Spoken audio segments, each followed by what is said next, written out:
कराची में street crime की वारदातें थमने का नाम नहीं ले रही हैं। डिफेंस फेज 7 सहर कमर्शियल में वाक़ मोबाइल शॉप से नामालूम मुल्जिमान मोबाइल फोन बोरे में भरकर फरार हो गए।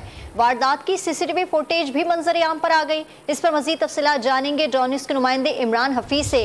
इमरान, आपसे जानना चाहेंगे, फुटेज तो सामने आ गई है, पुलिस की जानिब से क्या कोई कार्रवाई अमल में लाई गई है अब तक? अब देखिए, ये डिफेंस फेज 7 है। यहाँ पर एक मोबाइल शॉप पर फुटेज में देखा जा सकता है कि 4 से ज्यादा मुल्ज़मान ने दावा बोला है। दुकान के मालिक और जो चौकीदार है वहाँ पर, उसको यरगमाल बनाकर मुल्ज़मान ने बआसानी लूट मार करते रहे। जिसके बाद जो है वहाँ पर अंदर जो चाय वाला आया तो उसको भी मुल्ज़मान ने हफ्ते के तौर पर लूटा और बआसानी फरार हो गए। वाक़े के खिलाफ जो अभी की जो सूरत है कि वाक़े के खिलाफ जो है वो जो वहाँ पर ताजिर थे वो जो है सरापा एहतजाज हो गए हैं और उन्होंने शहबाज कमर्शियल पर धरना देखकर जो है वो रोड ब्लॉक कर दिया और इनका एहतजाज जारी है।